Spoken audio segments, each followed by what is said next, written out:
বন্ধুরা, বিকেলের চা অথবা কফির সাথে মুচমুচে নোনতা স্বাদের নিমকির তো তুলনা নেই। আসুন দেখে নেওয়া যায় কীভাবে খুব সহজে এই মুখরোচক নিমকি তৈরি করা যায়। একটা পাত্রে পরিমাণ মতো ময়দা নিয়েছি, তার মধ্যে দিয়ে দিলাম কালো জিরে, দিয়েছি জোয়ান, আর নোনতা ভাব আনার জন্য দিয়ে দিলাম বেশ অনেকটাই পরিমাণ লবণ, আর একটু ঝালঝাল আনার জন্য দিয়েছি একটু লঙ্কার গুঁড়ো। সব উপকরণ ভালো করে মিশিয়ে এরপর রিফাইন তেল দিয়ে ময়ম দিয়ে নিয়েছি। তারপর নর্মাল জল দিয়ে ময়দাটাকে মেখে 10 মিনিটের জন্য ঢাকা দিয়ে রাখবো। 10 মিনিট ঢাকা দিয়ে তারপরে আবার ময়দাটাকে মেখে নিয়েছি। এরপর ময়দাটাকে দিয়ে লেচি বের করে নেব। লেচিগুলোকে ভালো করে গোল গোল করে এভাবে রাখলাম। এরপর একটা লেচি এভাবে বেলে নেব। পাতলা করে লম্বা করে বেলে নিতে হবে। বন্ধুরা, এই সুস্বাদু মুখরোচক নিমকি যে কোনো সময় আপনারা উপভোগ করতে পারেন।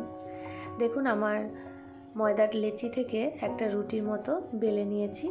এরপর সাইডগুলো একটা চাকু দিয়ে কেটে বাদ দিয়ে দেব। পরে এগুলো ব্যবহার করব। এগুলো দিয়ে আবার পরে নিমকি বানিয়ে নেব। এরপর লম্বা করে চাকু দিয়ে এভাবে একটা লম্বালম্বি দাগ কেটে নিতে হবে। আপনারা চাইলে চৌকো শেপেও কাটতে পারেন, আমি একটু আড়াআড়ি শেপেই কাটলাম।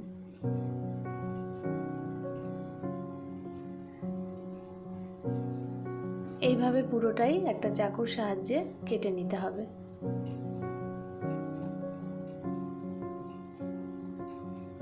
দেখুন, কাটা হয়ে গেছে। এরপর চাকু দিয়ে একটু এইভাবে ছাড়িয়ে দিলেই সমস্ত নিমকিগুলো উঠে আসবে। এরপর কড়াইতে তেল গরম করে মিডিয়াম আঁচে এইভাবে কড়াইয়ের মধ্যে দিয়ে দেব। চাকু দিয়ে এইভাবে ছাড়িয়ে ছাড়িয়ে দিচ্ছি। চিন্তার কোনো ব্যাপার নেই, তেলে যাওয়া মাত্রই এগুলো ছেড়ে যাবে। আর একটা হাতা বা খুন্তি দিয়ে এভাবে নাড়িয়ে দেবেন, কোনোটার সাথে কোনোটাই লেগে থাকবে না। বেশ লাল লাল করে এইভাবে ভেজে তুলে নেব। আপনারা এক্ষেত্রে ফুড কালারও ব্যবহার করতে পারেন, আমি ব্যবহার করিনি। দেখুন, আমার নিমকি ভাজা হয়ে গেছে। আমি আর এক ব্যাচ ভাজা বসিয়ে দিয়েছি।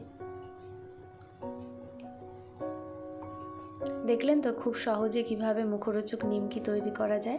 কেমন লাগলো রেসিপিটি অবশ্যই কমেন্টে জানাতে ভুলবেন না। ভালো লাগলে আমার চ্যানেলটিকে সাবস্ক্রাইব করবেন। ফেসবুক থেকে দেখলে অবশ্যই ফলো করে দেবেন। আজ এ পর্যন্তই, দেখা হবে অন্য কোনো রেসিপি নিয়ে।